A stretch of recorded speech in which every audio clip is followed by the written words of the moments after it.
sahabat onlineku. Assalamualaikum warahmatullahi wabarakatuh. Berjumpa lagi di vlog sederhana aku. Mohon maaf kan. Nah, kali ini kita mau cerita-cerita ya. Temenin aku cerita-cerita pengalaman aku di Hong Kong ya. Jadi buat teman-teman yang mau kerja di Hong Kong ya, yang ingin kerja di luar negeri ya, khususnya Hong Kong ya, yang masih belajar di PT, semoga diberi kelancaran, terus diberi kesempatan yang luar biasa, dan yang sudah mendapatkan job semoga segera visa diturunkan, dan yang sudah visa turun semoga segera diterbangkan dan mendapat majikan yang baik, menerima kita apa adanya dan sampai finish kontrak ya, amin. Nah, jadi ada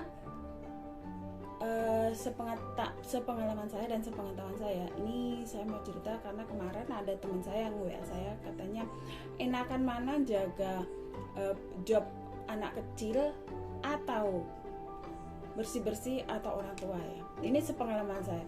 Jadi kalau saya sih, saya bilang semua job itu sama saja, tergantung kita yang menjalani seperti apa.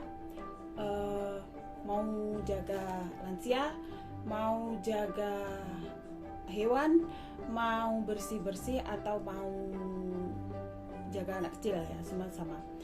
Nah, terus di sini teman saya bilang, kalau jaga orang tua atau lansia itu bagaimana sih, Mbak? Oke, saya jelaskan ya. Ini ada dua lansia. Yang pertama, lansianya masih sehat ya. Lansia masih sehat ya. Pertama dulu saya jelaskan, lansia masih sehat. Kalau lansia masih sehat itu kita masih sedikit bisa agak ringan, maksudnya mau agak sedikit berkurang beban kita, maksudnya karena apa?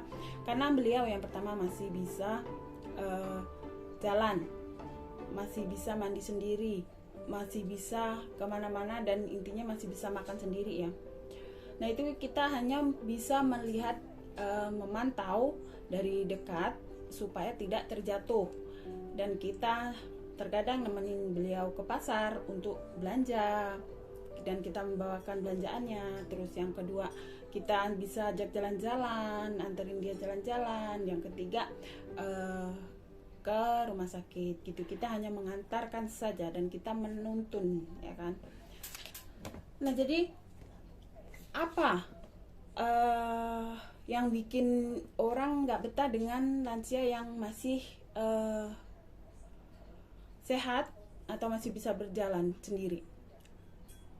Ini pengalaman saya ya, pengalaman saya nggak tahu pengalaman kalian seperti apa, atau pengalaman teman-teman yang lain seperti apa. Pengalaman saya yang pertama, pasti yang beliau itu cerewetnya minta ampun, karena dimana-mana pun orang tua itu pasti cerewet ya, atau lansia itu pasti cerewet banget. Yang pertama cerewet, yang kedua dia itu suka menuduh kita mengambil makanan dia, begitu ya. Dan yang ketiga, pokoknya intinya banyak banget tuduhan-tuduhan itu menuju ke kita, tapi yang penting kitanya diam dan kita bisa membuat suasana itu menjadi dingin lagi gitu kan ya. Nah, jadi yang ya mungkin kalian diajak kemana gitu, dinemenin kemana. Ada juga yang biasanya kalau misalnya jaga orang tua yang masih sehat itu biasanya kalau pagi itu nggak sarapan di rumah gitu, bisa makan di luar, di restoran luar gitu kalau sarapan biasanya kan. Habis itu di taman jalan-jalan, setelah itu pulang baru masak gitu. Itu aja yang sepertinya. Terus bisa bersih-bersih, beres-beres.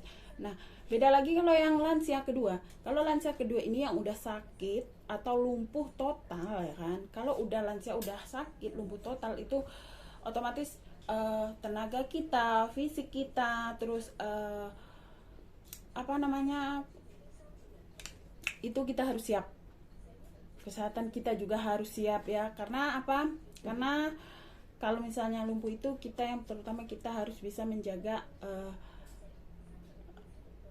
terutama kebersihan ya kan. Kebersihan yaitu kita harus bisa mengganti pampasnya dikala buang air kecil, buang air besar, terus waktunya jam ganti, terus gitu. Terus kalau malam itu belum lagi ini, pokoknya intinya dari kebersihan sampai makan pun kita harus standby ke si lansia yang udah lumpuh ini gitu. Nah, contohnya Seperti saya sendiri, yang saya jaga itu yang satu lumpuh, yang satu alhamdulillah masih sehat ya kan.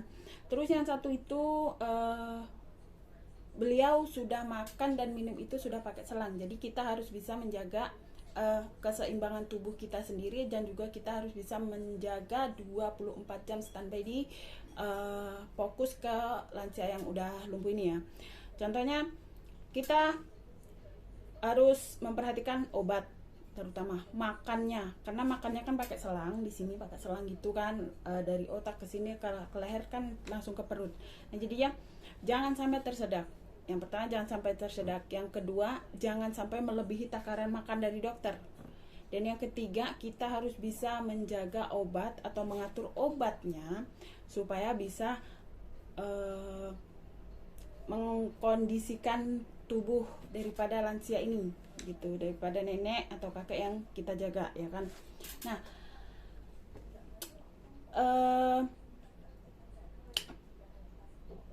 kita harus siap memandikan. Memandikan itu kan otomatis kita harus bisa mencopot selang yang saluran dari makan, kita harus bisa ini supaya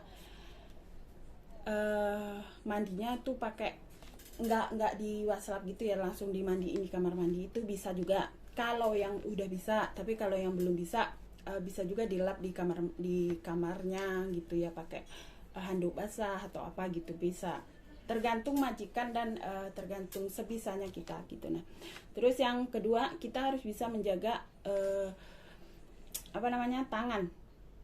tangan beliau supaya tidak melepaskan ini, karena di sini tuh sakit banget.